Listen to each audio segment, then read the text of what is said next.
naglumaan ng mga pampaganda na itinatago pa raw na bisa? Hayaan po natin si Love Anyover magturo kung paano natin mapapakinabangan ang mga ito.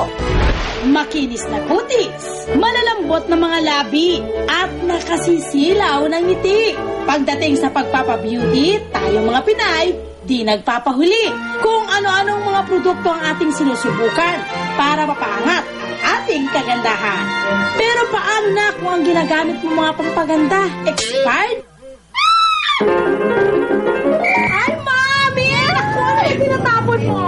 Mga expired na lotion na po eh. Expired na lotion? Yes. Ba't mo tinatapon? Di mo na gagamitin? Feeling mo? Ay, naku, excuse me. Paano gagawin dyan? Hindi natin tatapon yan. May gagawin tayo dyan na sobrang ma-amaze ka.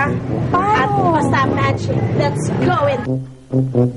Para sa panunuyo at magaspang na balat, lotion ang sure na pantapa. Pero ang lotion, hindi lang kutis ang pinakikinis. Dahil pag expired na ito, pwedeng gamiting panlinis. Hindi naman. Ano ba kasi kailangan dapat gawin dyan para hindi masaya? Totoo, tama.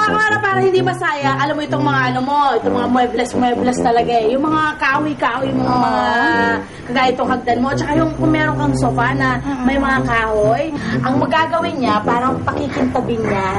Correct. Ang lotion kasi, may mga oils yan, katulad ng mga ginagamit din sa polisher. So, kaysa itapon mo yan at wala ng pakinabang, pwede mo siyang gamitin pang-polish ng mga surfaces like wood. Ito, Mami, ang magsisilbing floor wax ng inyong mga kahoy-kahoy. Ganon. Correct! Hindi ngayon. Wow. Makintab na ang inyong tahanan. Ang lumang lotion, inyo pang napakinabangan.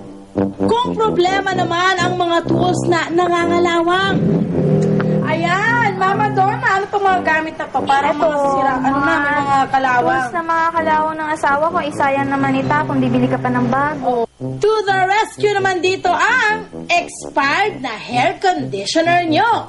Ilagay ito sa lumang toothbrush at saka ikuskus sa gamit na nangangalawang. Tingnan nyo, natatanggal ito yung lawang.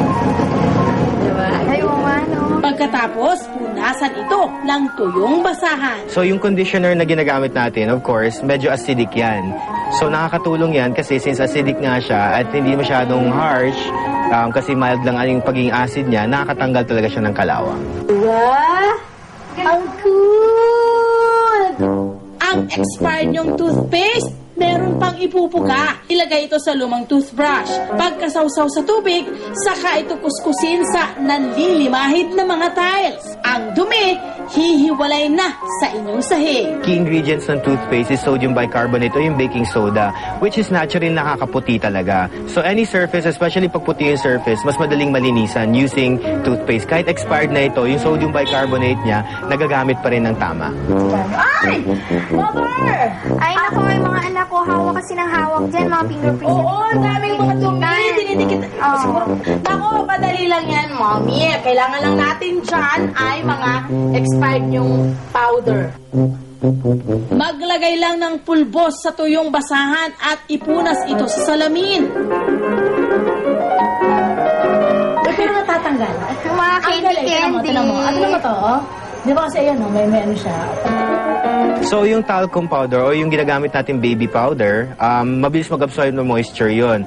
Pag nilagay mo yan sa mga salamin, usually ang mga dumi sa salamin is water-based or oil-based. Pati oil kasi na-absorb din niya. So, yung sabihin, mas nakakalinis siya. Oh, very nice! Hahabol din sa mapapakinabangan ang expired na lip balm. Pwede ulit itong gamitin pampabeauty ng ating mga kuko. Base niyan is oil. Ang ginagamit natin sa cuticles natin, yung mga lotion moisturizers, oil-based din. So, nakakatulong yan sa pag-moisturize ng ating cuticle. Ang iyong mga pampabeauty tiyak na iangat ang iyong ganda.